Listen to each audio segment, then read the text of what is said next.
నేను 1988వ సంవత్సరం అక్టోబర్ 17వ తారీఖు అనంతపూర్లో చదువుకుంటున్నప్పుడు రక్షణ పొందిన. అప్పటి నుండి ప్రభు పరిచర్యలో నేటి వరకు కొనసాగుతూ ఉన్నాం. నేను రక్షణ పొందిన తర్వాత 1995వ సంవత్సరము తిరిగి పడిపోయినాను, జారిపోయినాను, సైతాను చేతులు చిక్కుకున్నాను. అది నా graduation final year 1995 Kadapa arts కాలేజీలో చదువుతున్నప్పుడు నా ఫైనల్ ఇయర్లో నేను తిరిగి దేవుని చేతుల్లో నుండి సైతాను చేతుల్లోనికి వెళ్ళిపోయినాను. ఒకే సంవత్సరం 3 సార్లు దూరం అయిపోయినాను. పరిచర్యలో ఉన్నాను, భక్తిపరుడుగా బయటికి అందరికి కనపరుస్తున్నాను, కానీ ఎవరికి తెలియకుండా నాకు నా దేవునికే తెలుసు నేను పడిపోయినది, ఎవరికి తెలియదు. అంత భక్తి వేషంలో ఉంటూ వచ్చినాను. ప్రభు స్తోత్రం. ఆ యొక్క పాపము నుండి, ఆ యొక్క వారి చేతుల నుండి దేవుడు నన్ను సైతాను చేతుల నుండి విడిపించినాడు. 1997వ సంవత్సరం ఉద్యోగం నిమిత్తము నేను హైదరాబాద్కి వెళ్ళిపోయా. ఒక ప్రైవేట్ ఆర్గనైజేషన్లో ఉద్యోగము చేస్తున్నప్పుడు 1998వ సంవత్సరం నాకు వివాహమైంది రక్షణ పొందిన అమ్మాయితో. 2000 సంవత్సరంలో మమ్మల్ని దేవుడు జ్ఞాపకం చేసుకొని బాబును మాకు సంతానంగా అనుగ్రహించినాడు. బాబు 3 నెలల ప్రాయంలో నాకు గవర్నమెంట్లో ఉద్యోగం వచ్చింది. ఆ కారణాన్ని బట్టి బిహెచ్ఎల్కి వెళ్ళిపోయాం. ఉద్యోగం కొరకు బిహెచ్ఎల్ వెళ్ళిపోయి బిహెచ్ఎల్ క్వార్టర్స్లో ఉన్నప్పుడు అక్కడ బిహెచ్ఎల్ ఉన్నటువంటి పాలాభిషేకం గారు, Rajkumar aunty, Andrews Sangareddy Andrews గారి ఆధ్వర్యంలో బెతెస్దా ప్రేయర్ హౌస్ ఉండేది. అక్కడ పెద్ద మందిరం, ఎన్నో ఆత్మీయ సంగతులు నేర్చుకుంటూ అక్కడ కూడా పరిచర్యలో పాలు పంపులు పొందుతూ కుటుంబంతో సంతోషంగా ఉన్న దినాలు అవి. 2006వ సంవత్సరము తిరిగి దేవుడు మాకు పాపను బహుమానముగా ఇచ్చినాడు. ఆ పాప 3 నెలల ప్రాయంలో ఉన్నప్పుడు నాకు వెన్నెముకకు స్పైనల్ కార్డ్ ఇన్ఫెక్షన్ వచ్చింది. ఎన్నో హాస్పిటల్ తిరిగాం, ఎంతో ఖర్చు పెట్టుకున్నాం, కానీ ఆ వ్యాధి బాగా కాలేదు. తర్వాత డాక్టర్లు అన్నారు ఆపరేషన్ చేయాలి, 3 ఆపరేషన్లు చేయాలి, కానీ ఆపరేషన్లు వెన్నెముకకు సక్సెస్ కావు. 1% సక్సెస్ అవుతుంది. 100 మందిలో ఆపరేషన్ చేస్తే ఒక్కరికే సక్సెస్ అవుతుంది, మిగిలిన 99 సక్సెస్ కావు. ఆపరేషన్ సక్సెస్ కాకపోతే చనిపోరు, కానీ కూర్చోలేడు, నిలబడలేడు, నడవలేడు. ఇంకా బ్రతికినంత కాలము బెడ్ మీదనే ఉండాలి. బెడ్ రీడ్ అని అంటారు. మీరు ఆలోచన చేసుకొని రండి. ఒకవేళ సక్సెస్ అయితే కూర్చుంటాడు, నిలబడతాడు, నడుస్తాడు. మీరు ఆలోచన చేసి రండి, 10 లక్షల డబ్బు తీసుకొని రండి అన్నాడు. మా తల్లిదండ్రులు, అత్తమామలు, మేము డబ్బులు తీసుకొని వస్తాము, కానీ బ్రతికించండి అంటే ఆపరేషన్ సక్సెస్ చేయండి అంటున్నారు. సక్సెస్ చేయడం మా చేతులు లేదు. మేము ఆపరేషన్ అయితే చేస్తాం, ఆపరేషన్ మరి సక్సెస్ అవుతుందో లేదో మా చేతులు లేదు. సందిగ్ధం. నాకేమన్నా అయితే ఒకవేళ ఆపరేషన్ ఫెయిల్ అయిపోతే ఇంకా బెడ్లోనే నేను ఉండాలి, ఉద్యోగానికి పోలేను, పరిచర్యకు పోలేను. భార్య పిల్లల పరిస్థితి ఏంటి, చిన్న పిల్లలు. ఏడుస్తూ ఉన్నాం, కన్నీరు కారుస్తూ ఉన్నాం. అటువంటి సందర్భంలో సంఘము మాకు చేదోడు వాదోడుగా వచ్చింది. నేను ఎక్కడ పుట్టినా కడప మా ప్రాంతం. కడపలో పుట్టి పెరిగి నేను ఉద్యోగం కొరకే హైదరాబాద్ అంత దూరం పోయినప్పుడు నా ప్రాంతాన్ని చూడలేదు, వాళ్ళు నా పూర్వీకులను చూడలేదు. నేను సంఘములో అక్కడ ఉన్న కారణాన్ని బట్టి సంఘములో వేల మంది నా కొరకే ప్రార్థన చేసినారు. ప్రతిరోజు బిహెచ్ఎల్ ఎంప్లాయీస్ మా క్వార్టర్స్ తలుపు తట్టి ఒక పాట పాడి వాక్యం చెప్పి వెళ్ళిపోయారు. డ్యూటీలు వేసేవాడు అంకుల్, పాలాభిషేకం అంకుల్ డ్యూటీ వేసేవాళ్ళు. ఈరోజు మీరు 2 వెళ్ళాలి ఆయన దగ్గరికి, రేపు మీరు 2 వెళ్ళాలి ఆయన దగ్గరికి. సంఘం వచ్చి మాకు ప్రార్థన చేసి వచ్చింది. అంకుల్ ఆంటీ కూడా మధ్యరాత్రిలో వచ్చి వాళ్ళు కూడా ప్రార్థన చేసిపోయేవారు. అందుకే సంఘం అంటే చాలా ఇష్టం. సంఘాన్ని వదిలిపెట్టద్దండి. సంఘం దేవుడు మనకిచ్చినటువంటి ఒక వనరు. మన గురించి ఇంట్లో ఉన్నవారు ప్రార్థన చేయలేకపోవచ్చు. సంఘంలో ఉన్న సేవకులకు, పెద్దలకు ఒక చిన్న చీటి రాసిస్తే తప్పకుండా వారు ప్రార్థన చేస్తారు. కాబట్టి మా యొక్క భక్తి కాదు, కేవలము వారి ప్రార్థన సహాయము నన్ను తిరిగి బ్రతికించి, ఏ ఆపరేషన్ లేకోకుండా 2000 రూపాయల ట్యాబ్లెట్స్తో దేవుడు నన్ను బ్రతికించినాడు. ఒక మందిరానికి వచ్చి ఒక బ్రదర్ ఒక సలహా ఇచ్చినాడు. ఎన్నో హాస్పిటల్కి వెళ్ళారు కదన్నా, ఒక్కసారి ఆ డాక్టర్ దగ్గరికి వెళ్ళాను అన్నాడు. నమ్మకంతో వెళ్ళాం. ఆయన ఒక 2000 రూపాయల ట్యాబ్లెట్ రాసి ఇచ్చాడు 3 నెలలకు. అవి వాడాం, బాగా అయిపోయినా. తర్వాత నేను MBA ఫైనాన్స్ చదువుకున్నా. ఆ కారణాన్ని బట్టి ఒక ప్రైవేట్ ఆర్గనైజేషన్లకు మంచి ఉద్యోగం ఆఫర్ వచ్చింది. గవర్నమెంట్ ఉద్యోగం వదిలిపెట్టి అందులో నేను జాయిన్ అయిపోయాను 2008వ సంవత్సరం. జాయిన్ అయిపోయి నేను సిటీకి వచ్చి పోతున్నప్పుడు ఒకరోజు మధ్యరాత్రి పెద్ద యాక్సిడెంట్ అయింది.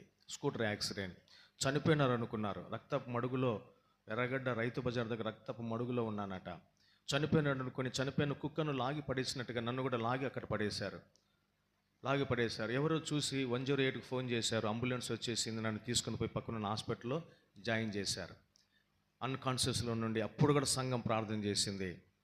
మధ్యరాత్రిలో వచ్చి ప్రభు స్తోత్రం, అప్పుడు కూడా దేవుడు నన్ను బ్రతికించినాడు. బాగా వెళ్తున్నాం. శ్యామ్నగర్లో ఉన్న మౌంట్ హెర్మన్ ప్రేయర్ హౌస్కి వెళ్తూ దేవుని పరిచర్లో, హెబ్రోన్ ద్వారా దేవుని పరిచర్లో విస్తారంగా వాడుకుంటూ ఉన్నాడు దేవుడు మమ్మల్ని. నా భార్య కూడా సండే స్కూల్ టీచర్గా ఉంటూ 2 పిల్లలతో చదివించుకుంటూ దేవుని పరిచర్లో మేము ముందుకు కొనసాగుతుండగా, అది 2014 సంవత్సరం ఆగస్టు 4వ తారీఖు సోమవారం నా గుండెకు బైపాస్ ఓపెన్ హార్ట్ సర్జరీ జరిగింది. ఎందుకు ఇలా జరుగుతుంది నాకు అర్థం కావడం లేదు. ఎందుకు ఇటువంటి పరిస్థితులు దేవుడు నన్ను తీసుకుని వెళ్తూ ఉన్నాడు. అప్పుడు కూడా డాక్టర్లు అన్నారు, యాంజియోగ్రామ్ రిపోర్ట్ చూయించారు. యాంజియోగ్రామ్ రిపోర్ట్లో గుండెకు రక్తం సరఫరా చేసే వాల్స్ అన్నీ బంద్ అయిపోయాయి. గుండెకు రక్తం సరఫరా కావడం లేదు. గుండెకు రక్తం సరఫరా కాకపోతే లబ్ డబ్ దగ్గర ఆగిపోవాలి గుండె.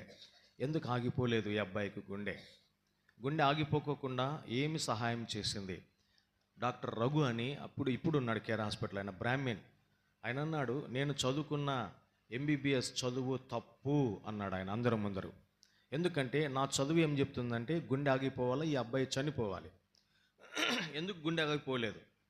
గుండె ఆగిపోలేదంటే నేను చదువుకున్న చదువు తప్పు. నా చదువు కరెక్ట్ అయితే గుండె ఆగిపోవాలి. మనం చూస్తున్నాం గుండె ఆగిపోలేదు అంటే నేను చదువుకున్న చదువు తప్పు అని పూనా నుండి, ముంబై నుండి సైన్స్ రీసెర్చర్స్ని పిలిపించినారు పరిశోధకులను. నా లోపలికి చిన్న చిన్న కెమెరాలు పంపించేసి గుండె ఆగిపోకోకుండా ఏం సహాయం చేసింది గుండె కొట్టుకోవడానికి అని వారు పరిశోధన చేశారు. ఒక రోజు అంతా ఏం తెలుసుకున్నారో తెలియదు. తర్వాత 5 రోజులు అబ్జర్వేషన్లో పెట్టారు. ఆపరేషన్ చేయాలన్నారు. 2 ఆపరేషన్లు చేయాలి. ఒకటి బైపాస్ చేయాలి, రెండవది ఓపెన్ హార్ట్ చేయాలి. అప్పుడు మేము హార్ట్ ఓపెన్ చేసినప్పుడు అప్పుడు గుండె ఆగిపోవచ్చు. మేమైతే జవాబుదారీ కాదు, వీఆర్ నాట్ రెస్పాన్సిబుల్. 5.5 లక్షల డబ్బులు తీసుకోండి. సందిగ్ధం, ఏంటి పరిస్థితి? నేను గుండె ఆగిపోతే నా పిల్లల పరిస్థితి ఏంటి, నా భార్య పరిస్థితి ఏంటి? ఎంత నమ్మకంగా దేవుని పరిచర్యలో ఉంటే దేవుడు ఎందుకు నన్ను ఈ విధంగా తీసుకుని వెళ్తున్నాడు? ఎందుకు ఇటువంటి కఠినమైన పరిస్థితులని? కంటికి నిద్ర లేదు, కడుపుకు ఆహారం లేదు, శరీరం విశ్రాంతి లేకుండా 5 రోజులు ఏడుస్తూ ఉన్నాం. 2 రోజులు అయిపోయింది. 3వ రోజు మధ్యరాత్రి ఏడుస్తూ ఉంటే మోకాళ్ళ మీద పరుపు మీద పడుకొని నా భార్య అక్కడి కింద పడుకుంది. ఏడుస్తూ ఉంటే ప్రభు నా దగ్గరికి వచ్చినాడు. నా కన్నీడు తుడిచి అంటాడు, రే నువ్వు ఇప్పుడు ఇంతగా ఏడుస్తున్నావే, నువ్వు నా నుండి దూరం అయిపోయినావు 3 సార్లు నువ్వు చదువుకున్నప్పుడు. అప్పుడు నేనెంత బాధపడి ఉండాలా అన్నాడు. అప్పుడు నా ప్రార్థన ఆగిపోయింది. ఏంటి ప్రభా నేను అన్నాను. వెంటనే నువ్వు ఆ రోజు క్షమించినావు కదా, తిరిగి నన్ను బాగు చేసి వాడుకుంటున్నావు కదా అన్నా నేను. అంటే ఆయన అంటాడు, క్షమించిన, బాగు చేసిన, వాడుకుంటున్నా, కానీ నిన్ను శిక్షించలేదన్నాడు. నా కళ్ళు తెరవబడ్డాయి. బాగా వినాలి. పాపి గత్యంతరం లేకోకుండా పాపం చేస్తాడు. మనం కూడా ఒకప్పుడు పాపం చేసినాం. మన పాపములకు శిక్ష యేసుప్రభు కల్వరి శిలువలో అనుభవించినాడు. మన మీద ఉన్న శిక్ష ఆయన భరించినాడు. శిక్ష నుండి మనకు విడుదల వచ్చింది. పాపము నుండి పాపిగా ఉన్న మనలను యేసుప్రభు శిలువ రక్తము ద్వారా పరిశుద్ధులుగా మార్చబడ్డాడు. మన మీద ఉన్న శిక్ష ఆయన మోసినాడు. పాపి గత్యంతరం లేకుండా పాపం చేస్తాడు. చేసిన పాపమునకు యేసుప్రభు కల్వరి శిలువలో శిక్ష అనుభవించినాడు. మనల్ని స్వతంత్రులుగా చేసినాడు. రక్షణ పొందిన తర్వాత, పరిశుద్ధులుగా మార్చబడిన తర్వాత తెలిసి పాపం చేస్తే ఎవరు శిక్ష అనుభవించాలి? మళ్ళీ యేసుప్రభువా?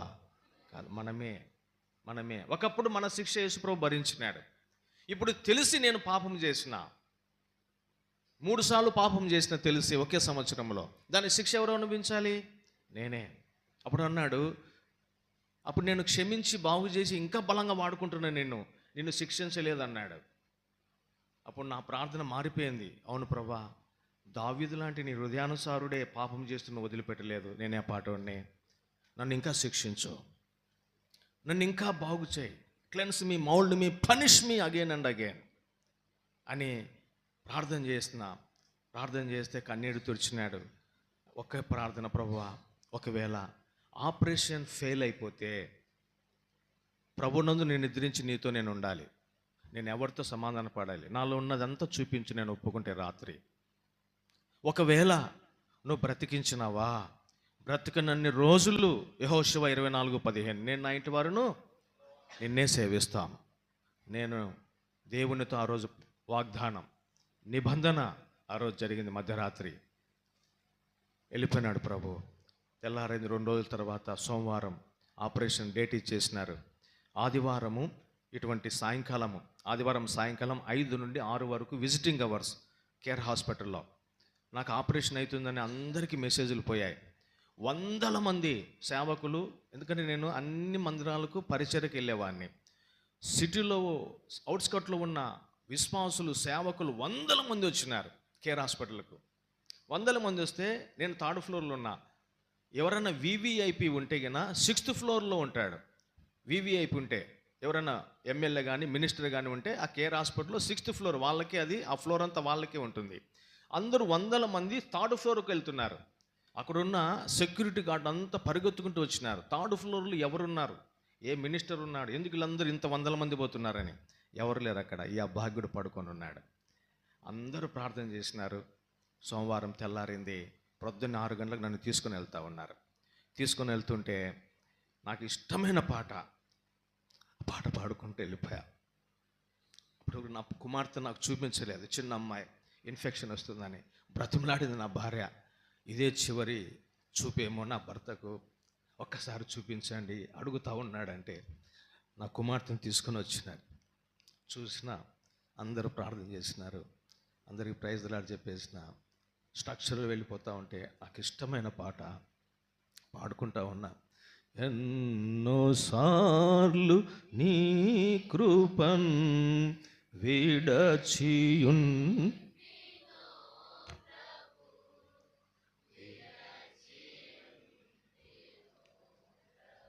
నమ్మకమైన నా ప్రభు అన్న పాట నాకు చాలా ఇష్టం. ఆ పాట పాడుకుంటూ వెళ్ళిపోయినా. 4:30 గంటల ఆపరేషన్ అన్నారు. అప్పుడు కూడా ఇలాంటి సిస్టర్స్ సోమవారం డ్యూటీలకు వెళ్ళకోకుండా ఉపవాసముతో కేర్ హాస్పిటల్లో ఒక పార్కింగ్ ఏరియాలో ఒక స్థలాన్ని ఏర్పాటు చేసుకొని నీళ్లు కూడా తాకోకుండా ప్రార్థన చేస్తూ ఉన్నారట. 4:30 గంటల ఆపరేషన్ అన్నారు. 5 గంటలు అయిపోయింది, 6 గంటలు అయిపోయింది, 7 గంటలు అయిపోయింది. ఏమీ తెలియడం లేదు. నా భార్య అనుకుంది నా భర్త చనిపోయినాడు. ఆ కారణాన డాక్టర్లు చెప్పడానికి సంకోచిస్తూ ఉన్నారు. చనిపోయినాడు, అంతా అయిపోయింది అనుకొని ఏడుస్తూ ఉన్నారట. ఏడుస్తూ ఉంటే 8 గంటలు అయిపోయింది. 9:30 గంటల తర్వాత సెక్యూరిటీ వచ్చినాడంట. ఫ్రాన్సిస్ అటెండర్ ఎవరంటే, హియర్ అయ్యాం, నువ్వేమవుతావమ్మా, ఆయన భార్యను, డాక్టర్ పిలుస్తున్నారు రండి అంటే డాక్టర్ దగ్గరికి వెళ్ళింది. వెళ్తే అమ్మ ఆపరేషన్ అయితే అయిపోయింది, సక్సెస్ అయిపోయింది, ఆపరేషన్ చేసినాము, వెంటిలేటర్ మీద ఉన్నాడు. ఎవరైనా ధైర్యంగా ఉన్న వాళ్ళు వెళ్ళి చూడండి, వెంటిలేటర్ మిషన్ మీద ఆడుతూ ఉన్నాడు ఆయన అంటే నాకు ధైర్యం లేస్తా, నేను వెళ్ళలేనంటే మా సెకండ్ సిస్టర్ కడపలో ఉన్న ఆమె వచ్చింది. ఆమె వచ్చి చూసిందంట నేను అన్కాన్షియస్లో ఉన్నా. 7 రోజులు నన్ను ఐసీయూలో స్టెప్ డౌన్ ఐసీయూలో పెట్టుకున్నారు. 2014 ఆగస్టు 11వ తారీఖు నన్ను డిశ్చార్జ్ చేస్తూ ఉన్నారు. డిశ్చార్జ్ చేసేటప్పుడు డాక్టర్లు చెప్పిన ఒక మాట అట, అప్పుడు నాకు తెలియదు, తర్వాత తెలిసింది. ఏమన్నారంటే, ఈ అబ్బాయి ఇప్పుడు ఆపరేషన్ అయి వెళ్ళిపోతూ ఉన్నాడు, కొద్ది రోజులలో ఈ గుండె ఆగిపోతుంది, కొద్ది రోజులకి ఈ అబ్బాయి చనిపోతాడు, జాగ్రత్తగా చూసుకోండి, ఈ మాత్రలు వాడండి ఇచ్చేశారు. 3 నెలలకు మాత్రలు ఇచ్చేశారు. నాకు తెలియదు అప్పుడు. రోజులు వారాలు అయిపోయినాయి, నెలలు అయిపోయినాయి. తర్వాత నాకు తెలిసింది. డాక్టర్లు ఆ రోజులు చెప్పినారు కొద్ది రోజులలో చనిపోతాడని. రోజులు వారాలు అయిపోయినాయి, నెలలు అయిపోయినాయి, సంవత్సరాలు అయిపోయినాయి. ఇప్పటికీ దాదాపు 10.5 సంవత్సరాలు ఇంకా నా గొంతులు ఊపిరింది. ఆ రోజు డాక్టర్లు చెప్పినారు, కానీ ఆ పరమ వైద్యుడు, ఆ దేవుడు, నన్ను సృష్టించిన నా దేవుడు నా గొంతులో గురించి తన పునరుత్థాన శక్తి బలం నాకు ఇచ్చి నన్ను ఆయా ప్రాంతాలకు తీసుకుని వెళ్ళి ఈ బలహీనమైన ఘటమును, బలహీనమైనటువంటి పాత్రను తన పునరుత్థాన శక్తితో నింపి బలమైన వానిగా తయారు చేసి ఆయా రీతులుగా తన నామ మహిమ కొరకై, సంఘ క్షేమం కొరకై వాడుకుంటూ ఉన్నాడు.